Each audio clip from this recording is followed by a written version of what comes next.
So we're gonna get right into this. We're gonna keep doing interviews of Tobin and Christen because they've done a few. They did the official Man United interviews, but we're gonna do some of these interviews to kind of lead up to when they start playing. We just did a Christen interview, which I think I'm gonna put out first before I put this interview out. This is a long interview, but what we're gonna do is we're gonna watch the whole entire thing and then we're gonna stop it in the middle. We're gonna react as we go. RSVG. Yeah. Okay. So this is a long interview. It's with ESPN2 or ESPN FC. Oh, ESPN FC. So if you guys can stick around for 14 minutes and then some. Yeah. And I'll always put timestamps down below because, it's so funny. The timestamps do take me a little bit of time, but it's like the fact that if I were to click on someone else's video and they had timestamps, it just makes me so happy to watch another person. Timestamp, babe. It makes me happy to watch another. So I want to do that to people who watch our videos. You need to work on your grammar. Yeah, don't pay attention to the grammar. I'm doing She does it when she's half sleeping. I do when I'm half sleeping. Let's use that as an excuse anyway. I know. So don't pay attention to that. You know what I'm trying to say. Yeah, you get the gist of it. Exactly. Okay, so Tobin Heath exclusive on Man United, Christen Press, and U.S. national women's team stars moving to England. So let's go. Here we go. To it.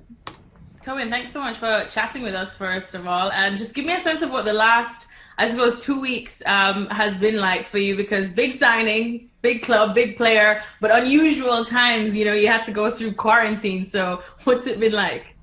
Yeah, it was really difficult. I think ideally it would have been great to have just landed and started to train, especially after, this long time of waiting. But yeah, quarantine was That's funny. Pretty brutal. Just kind of watching life go by, outside the flat. But it was a nice time to settle in, to get familiar with the apartment and to get everything that I needed. She's talking about the quarantine in the 2 weeks they had there. Yeah, that's what I said. I thought she was talking about the quarantine in the shelter in place in Portland. Okay. No. So. Well, Christen was talking about the 2 weeks too. Okay. So, but like Sara said, she kind of liked it attract. because it was kind of opposite. Christen liked to acclimate herself. Tobin's like, I'm ready. Yeah, and that's so funny because she's like so chill, but I don't know. She needs meditation in her life. Christen's fighting today. Okay, here we go. To be comfortable, so I feel great about that. And now just being on the pitch is where I really wanted to be. So I'm happy it's over.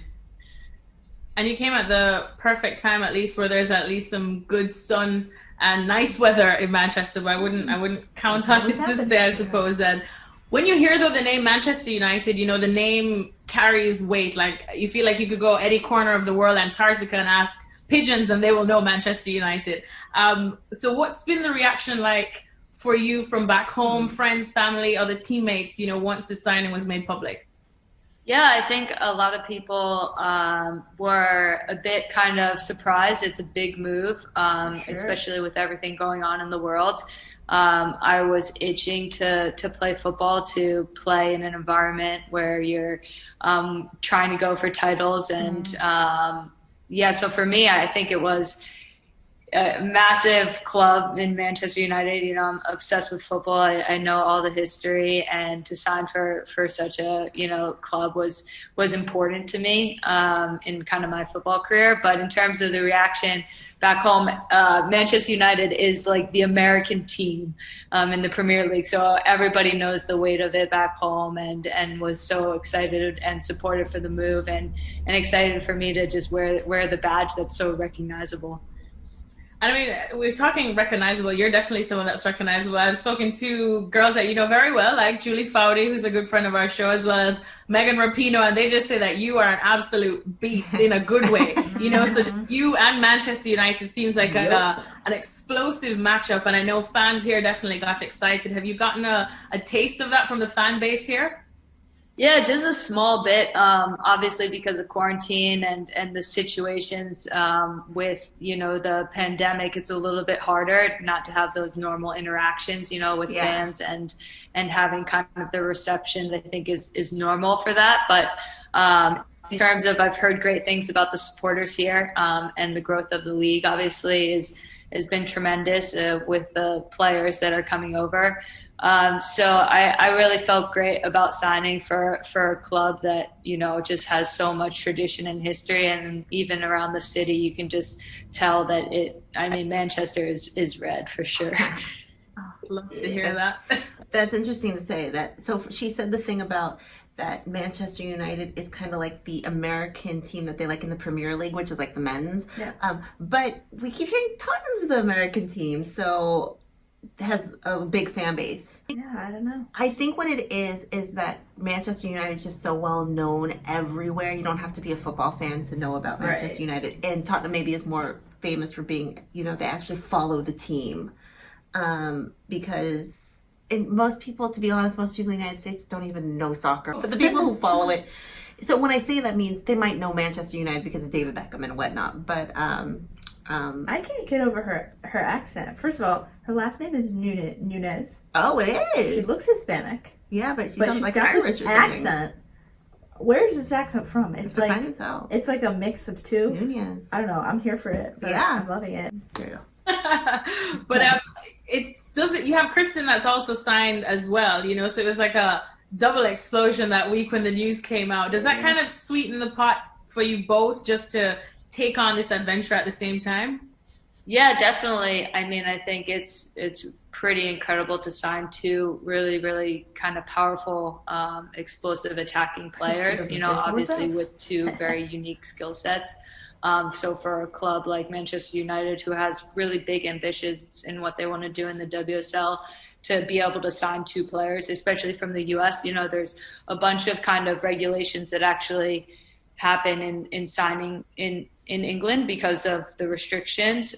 So to be able to get, I think that us too was huge. And for us, we know that what we're capable of, and obviously super familiar from a football standpoint. So just being able to bring our strengths to the team, we really feel like we can help the group and learn a lot here.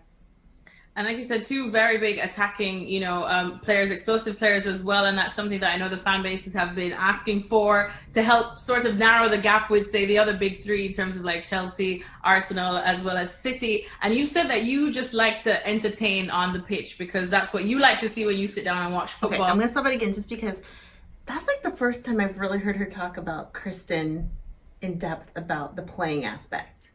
You know what I mean? Like, this is the first interview where they're specifically asking, because we haven't seen many other interviews yet. It's kind of quaking a little bit. Yeah, but she's, you know, is just saying, you know, she's talking, obviously them both up, but saying how great it was that it both worked out, that they could both be signed to Manchester United.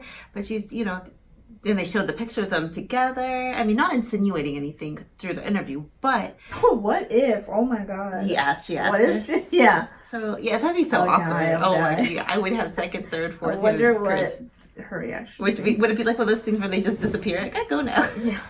But I wanted something just because it was the first time we talked about Christen. She had talked about Christen kind of like that. And I love the way, you know, when she talks about Christen, you see kind of her eyes brighten up. Kind of just be like, so proud of her. You're reading into that. I am, but you guys know what I'm talking about. You do. Hey guys, it's Sara. I just wanted to mention a couple things that I noticed that I didn't mention when I was talking with Sara when we were reacting to the video about Christen and Tobin. The first thing was that when the interviewer asked her about her coming over with Christen, I mean, it was a no hesitation. She just asked her what it was like coming with Christen, or what, you know, the feeling about that. And I think maybe there could be some hesitation from reporters or people asking questions, but there wasn't, and it was very direct, and I like that. But the other thing I noticed is when Tobin answered the question, you know, she basically was using terms like united terms, like I feel like we can do this together. We feel this, you know, we were both ready. You know, she was using such united language, you know, I don't want to say coupley language, but coupley language, almost like speaking for Christen or knowing exactly where Christen's mindset is. And I mean, us in the fandom know kind of where their mindset is in the sense of how close they are. But you know, to say Christen feels this, we both feel this, we can bring this to the team. I noticed that. I kind of wanted to mention it because I thought it was kind of a big thing when you use language together like that, especially in an interview. And Tobin was being so sincere and straightforward. You know, Tobin didn't have any hesitation answering the question. And obviously they're going to get questions because they are coming together from, you know, the U.S., both on the U.S. women's national team. But the way she answered it was not, there wasn't any hesitation and genuine. But yeah, I liked it. I liked the language she was using. Together, we feel this, we do this. But yeah, I just want to mention that Sarah thinks the same. But yeah, we're gonna go back to our regular scheduled broadcast. What did you guys think about that? Did you guys think that was interesting the way that she had said that too? Because we loved it. So is that pretty much the main expectation you set for yourself now? I think the expectation at the end of the day is always to compete and to win. And that's first and foremost. The way that I like to do it and the style that I like to do it, I like to entertain and bring joy to the fans. As a fan, that's what I enjoy about the game of football. And that's how I've just learned the game and enjoyed it. So obviously coming over for the number one reason to win and to be successful and to grow, individually and collectively as a team, but also to bring what makes me special and gives me joy and I think gives the fans joy as well. And you've signed on until the end of the season. Do you feel like that gives you, or that do you feel like it has any more pressure on you now to kind of deliver immediately since it is just the one season? Yeah, absolutely. I think that I only want that pressure and I only want that expectation to deliver. It's the only thing I really know and the place that I thrive. Coming into this environment and hearing the girls speak about the team's ambitions and to hear Casey speak about the ambitions of the team and how they're working and the culture that they've developed in a short period of time. It's given me a lot of reassurance that this is exactly the team that I want to be a part of and to grow with. Like you said, it's just one season, but as we all know, a lot can happen in one season. And we would really love to make it happen this year. And I think I'm going to learn a lot about, obviously the culture and the football over here. And I think all of those experiences I'm super excited for. And of course, you expect always a little bit of wiggle room to get used to, a new place, a new league, that kind of thing. But you, of course, have delivered on the highest level, being the World Cup, on more than one occasion. So do you feel like that experience kind of helps you not need as much of that wiggle room to settle that maybe some other younger ones may need? Yeah, I think that anytime I guess having that experience just helps you kind of know yourself more as a football player. So it's easy to kind of fit in, I guess, a little bit more. But I think in terms of my own personal expectations, is always to be better than I was yesterday. So I don't want any wiggle room or whatever room. I'm here to compete and play, and that's the type of football I want. And then I know, of course, we're all super excited to have you here, but how hard is it to say bye to Portland? Because I know that you did say that definitely holds a huge place in your heart. It's home when you think of it, but of course with the uncertainty of the COVID pandemic and, what's going on in the USA right now, was that kind of a huge motivational factor to come here and play? Yeah, it's extremely hard. I mean, I've been in Portland since the beginning of the NWSL, and it is my home. It's where I've made my home. I love it there. I love the people. I love the club. It is the biggest club in the NWSL by far, and I'm lucky to play for that club and have had some beautiful memories there, and expect to be back. But with the situation with so many things, not just COVID in the U.S.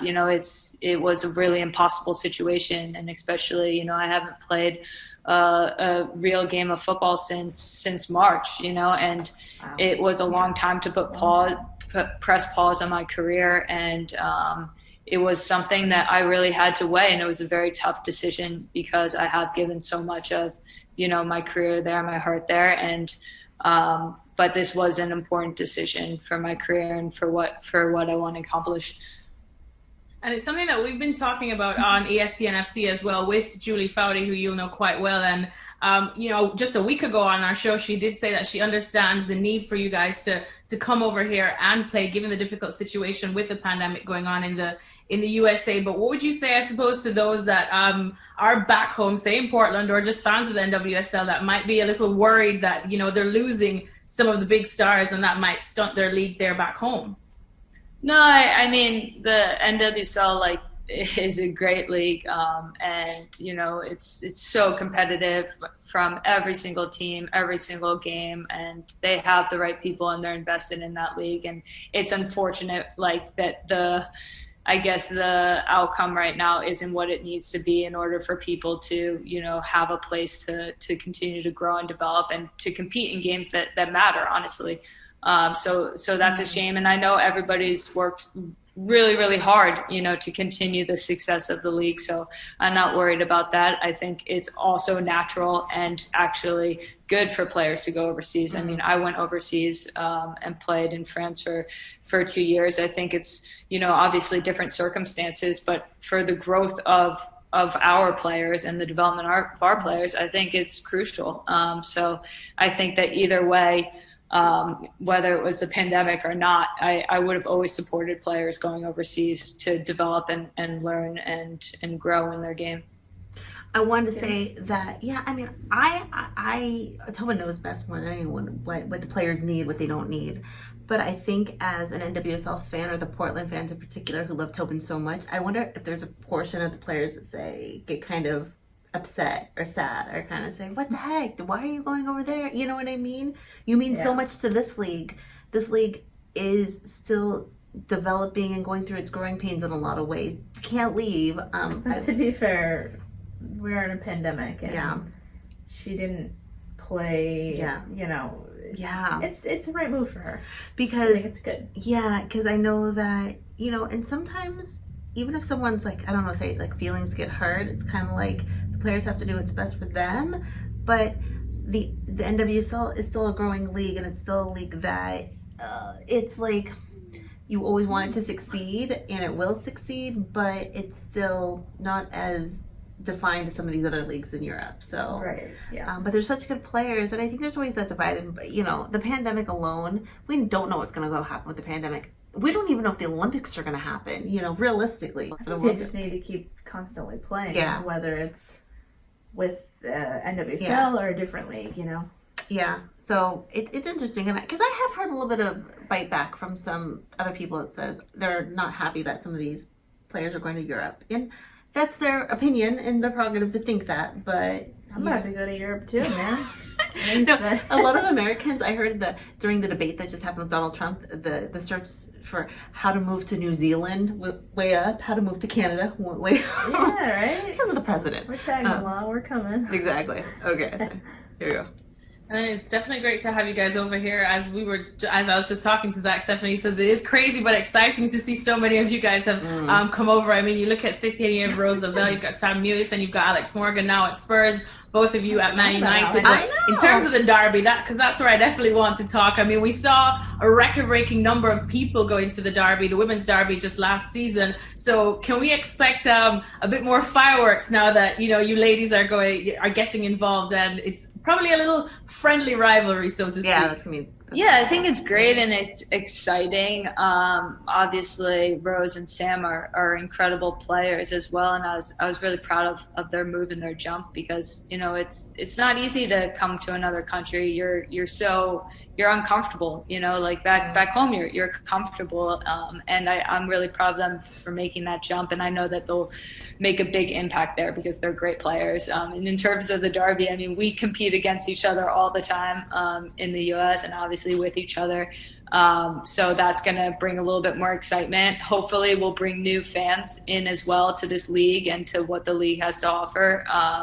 And maybe create, more of a American kind of rivalry here in Manchester. But it's something that I know that we love. We love to compete. It's kind of in all of our DNA. So it will definitely be a fun matchup. And then finally, you've definitely played in Europe before. We've seen, I suppose, in the last couple of years, just more money being pumped into the women's leagues and the women's game here, which definitely gets people excited and understandably, draws, say, a lot of the women's players from the States to come over here as well.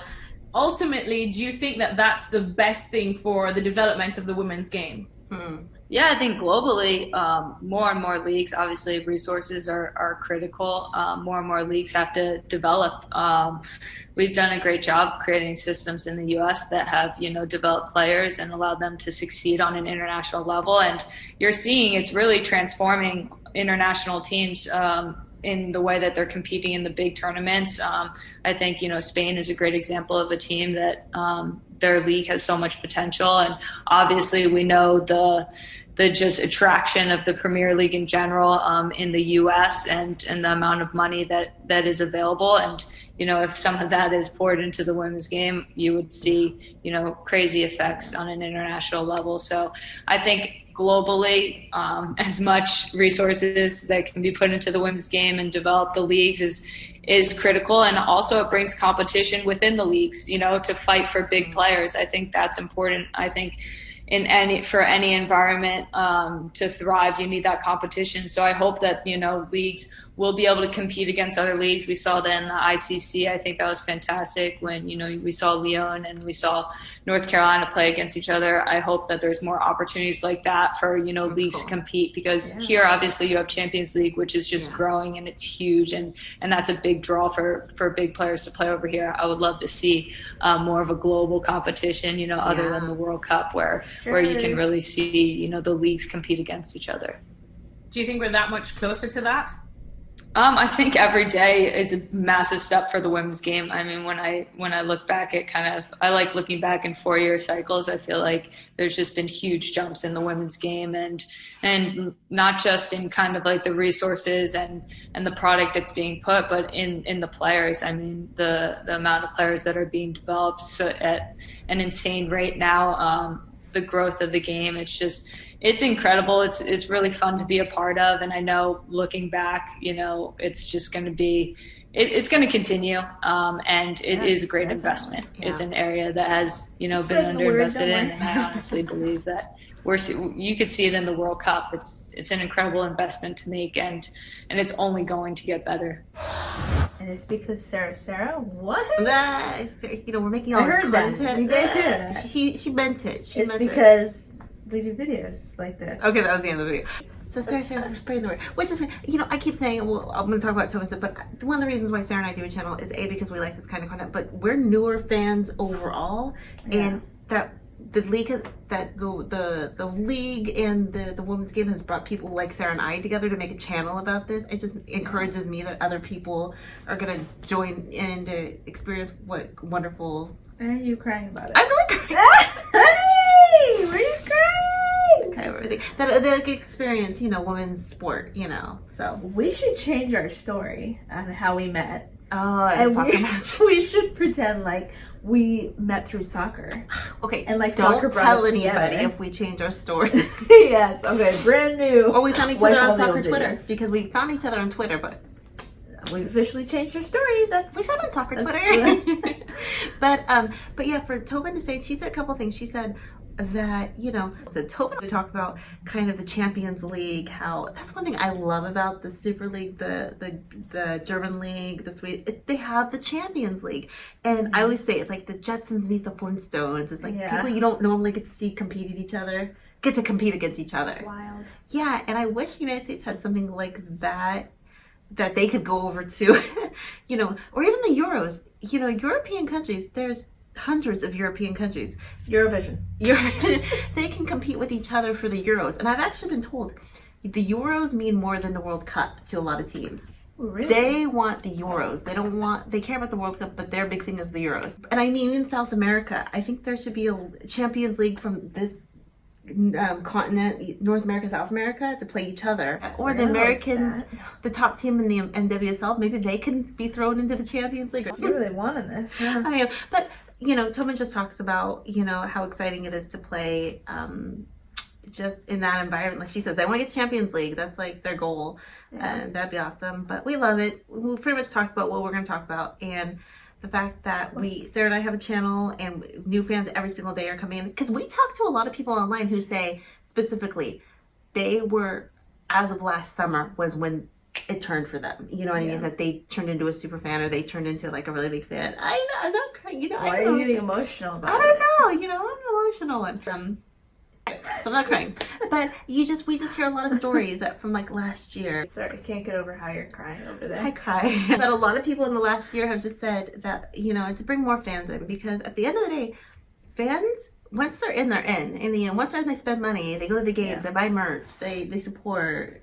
they lobby people to bring sports. We are the world. What do you guys think? This is a long interview. Thanks for anyone to stop by. Look out for timestamps down below. We can kind of just talk what we talked about. Did you guys think anything that was interesting? Did you think anything was interesting when she mentioned the Christen aspect? And the Christen aspect, or just playing, or just just getting ready to go. I can't wait to see them finally out there. I mean, even just watching the Man City game now. Oh, and they talked about the Derby that when the Man City plays Man United. Not to be confused with the Derby. I know. I want to get like an Arsenal jersey or something to wear, or merch, and wear it around town, and be like a conversation starter. Not during the pandemic, but ideally. Questions, comments down below. We'll talk to you guys later. Subscribe. Bye.